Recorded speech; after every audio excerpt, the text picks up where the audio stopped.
mga ka-life at mga ka-dreams, hindi naman talaga natin maitakaila na darating at darating ang lahat sa pagpanaw sa mundong ito. Kahit nga may mga tao na ayaw pag-usapan ito, common ang panaginip na tungkol dito. Kaya ang topic natin sa bidyong ito ay numero ng patay at ang kahulugan nito sa panaginip. Ayon sa isang expert mula sa Chicago, ang ibig sabihin ng panaginip na ito ay taliwas daw naman sa katotohanan. Sabi din ng mga nakatatanda, kabaliktaran daw sa totoong buhay ang panaginip na ito. Nakakapagtaaman, pero sa isang banda ay may katotohanan talaga. Ngunit may negatibo din talaga siyang kahulugan.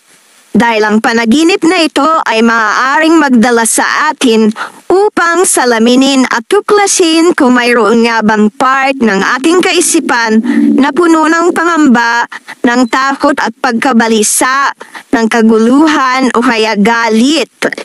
Tinitingnan ito ng mga psychologist bilang isang pagkakataon ng pag-test sa sarili upang mag-improve. May mga pagkakataon din na mga kahulugan nito ay sumasalamin sa mga pagbabagong nakikita natin sa ating sarili o sa mga tao sa ating paligid. Posibleng ito ay malaking pagbabago na masyadong nakakaapekto sa ating pakikisalamuha at dinadala ito ng ating kaisipan bilang isang seryosong bagay, kaya't lumalabas ito sa panaginip sa anyo ng kamatayan. Well, uunahin ko na ang anunsyo dito. Ang numero na ugnay sa kanya ay number 9, number 19 at number 29. At kung nadadalamhati naman ay number 36. Kung nana, Hinip ka ng isang burol or lamay, ito ay maaaring isang manifestation ng feeling mo dahil sa pagtatapos o nalalapit pa lamang na pagwawakas ng isang aspeto ng iyong life. Parang pakiramdam noong nagtapos tayo ng high school or elementary na pagkatapos ay alam nating maghiwa-hiwalay na at matatagalan pa bago magkita-kita uli ng mga naging kaibigan or mga naging kaklase. Isa rin itong sign ng pagpapaalam sa isang malapit na tao, pero hindi naman dahil sa may nawala, kundi maghihiwalay lamang kayo ng landas. Pwede rin napanaginipan mo ito dahil sa pagpanaw ng isang malapit sa puso mo. May kirot o sakit ka pa rin nararamdaman na hindi agad nawawala. Sa kabilang banda, pwedeng indication din ito na sa wakas ay magtatagumpay ka na sa pag-alis mo sa iyong bad habit. Kung sa dream mo naman ay kausap mo ang isang taong na mayapa na, pero ba't nga ganun hindi sila nakakatakot?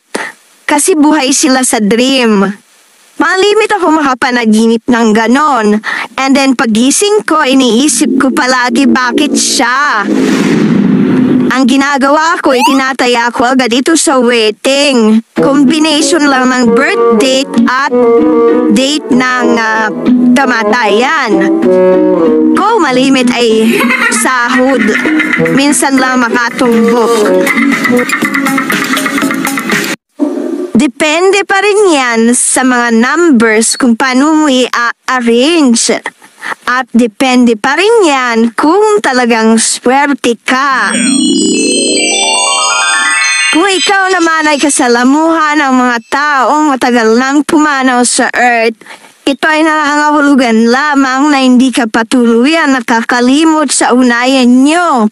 Maaaring mayroon pa sa iyong paligid na nakakapagpaalala ng mga katangian niya. Kung ang nakasalamuha mo naman sa panaginip ay ang taong bago pa lamang pumanaw, ito ay may kahulugang sakit na nararamdaman mo sa pagkawala ng taong yon. at sariwa pa ang sugat. Kung ikaw naman mismo ang pumanaw sa iyong panaginip, ito ay nangangahulugang mayroong maaaring pagbabagong magaganap sa iyong sarili. Maaaring may bagong discovery kang gagawin na kaugnay sa pagbabago ng iyong sarili. At sa negative side, maaaring nakaharamdam ka ng depression sapagkat meron kang pinagdaraanang masasakit at mahirap na transition sa iyong life. Pero depende pa rin yan sa kalagayan mo na kung sa panaginip mo naman ang patay ay muling nabuhay, ito ay pinakamasayang bahagi ng panaginip dahil nangangahulugan ito ng iba't ibang bagay ayon din sa sitwasyon mo.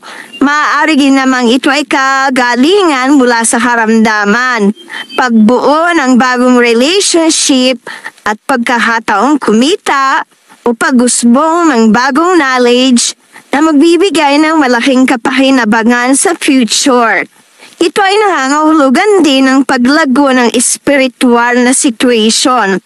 Simbolo kasi ito ng maaliwalas at matatag na kaisipan at self-confident. Kung ang pumanaw naman sa panaginip mo ay ang iyong Frenny Wap, hindi nangangahulugang mamamatay ang nasabing kaibigan mo. Ito ay babala lamang na kayo ay mag-aaway at magiging komplikado at baka tuluyang masira ang friendship nyo kung hindi ninyo pag-uusapan ng maayos ang mga problema. Huwag mong hayaan na sirain kayo ng anuman o sinuman dahil sa panahon ngayon, mahirap humanap ng maayos na kaibigan. At maaari rin itong mga hulugan ng pagwawakas ng isang yugto sa kanyang buhay. Halimbawa, pagwawakas ng isang kontrata sa trabaho o di naman kaya ay pagtatapos ng isang relasyon. Ito rin ay hudyat na nasabing pagtatapos ay magsisimula ang panibagong chapter ng life. Kung ang isang mother ay nanaginip ng pagpanaw ng kanyang baby, ito ay nangangahulugan ng pagkilala at feeling ng bagong ina sa kanyang pananagutan sa bagong responsibilidad na protektahan at pangalagaan ang kanyang baby. Kung ang isang ina naman ang nanaginip ng pagpanaw ng kanyang lumalaking anak, ito naman ay nagpapakita ng pag-aalala ng isang nanay na kasabay ng paglaki ng kanyang anak ay ang kawalan niya ng kakayahan na manatili lagi sa tabi nito upang protektahan at ingatan ang anak katulad noong ito ay sanggol pa lamang. Sa kabuuan, ang panaginip na ito ng isang nanay na nawalan ng anak ay sumasalamin sa kanyang pag-aalala bilang isang magulang.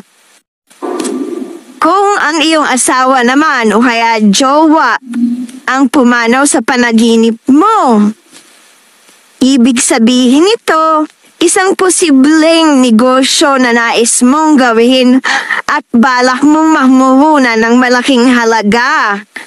Babala ito na ito ay maglalaho din sa kalaunan. Ito ay partnership sa business at hindi magiging maganda para sa iyo at magdudulot lamang ito ng pagkabigo. Kung about naman sa ataol, kung ito ay daladala mo at may kasama kang nagbubuhat, sinasabi ng panaginip mo na kailangan mong magpahinga mula sa mga nakaka-stress na bagay at bawasan ang iyong mga obligasyon. Indikasyon din ito na maaaring may dumating na mga pagbabago sa buhay mo na kailangan mong paghandaan, lalo na sa aspetong finansyal. Kung pinipilit mo naman buksan ang ataol sa iyong panaginip, Ibig sabihin nito, hindi mo natapos ang trabahong ginagawa mo. Unfinished business. Sa pangkalahatan, may kinalaman din ang panaginip na ito sa kalungkutan na nararamdaman mo. Maaaring may mga taong malapit sa iyo ang umalis, lumayo at matagal mong hindi makikita. Marami ang maaaring ibig sabihin ng panaginip na tungkol sa ataol, pero nakaangkla ito sa iyong emosyon, katulad din ng iba pang panaginip at hindi katulad ng una nating naiisip na may kinalaman ito sa death. Ang ganitong panaginip ay may koneksyon sa mga bagong simula. Ang anunsyo naman ng ataol ay number 4.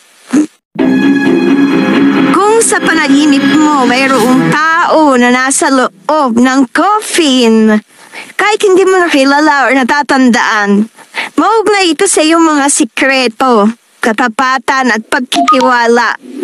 Maaaring may kinalaman sa isang kaibigan o kaya kakilala.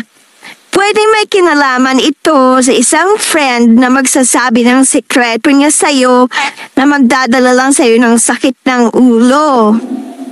Kapag naman walang tao sa loob ng coffin, may koneksyon ang panaginip na to sa material na bagay.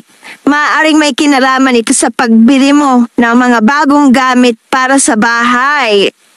Paalala ito na kailangan mong pag-isipang mabuti kung ano ang mga bibilhin mo. Kung pangangailangan ba ito or luho lang. Isang napakalaking dagok ang mawala ng kaanak, kaibigan o minamahal. Madalas ay lumilipas ang ilang taon bago tuluyang humilom ang sugat na dulot nito sa family. May mga chances naman na dinadala ito ng ating isip ng mas mabigat kaysa sa pagdadala ng ating emosyon sa paraan ng pangamba, takot. Nangangamba rin tayo para sa ating sariling buhay dahil ito ay nagpapakitang walang kasiguraduhan kung hanggang kailan tayo mananatili sa earth. Ang ganitong uri ng dreams ay hindi naman talaga masama dahil ito ay manifestation lamang ng pagdadalamhating pinagdadaanan o kaya kabalisahan o kawalan ng kapanatagan.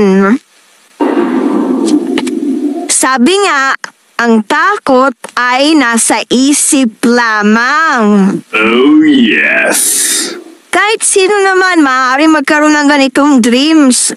Subalit mas madalas ito na-experience sa mga taong dumaraan talaga sa kanilang buhay na wala silang kasiguraduhan. Possible yung mga pangyayari na nagpabago ng karaniwang takbo ng kanilang life o kaya naman ay nag-alis sa kanilang comfort zone.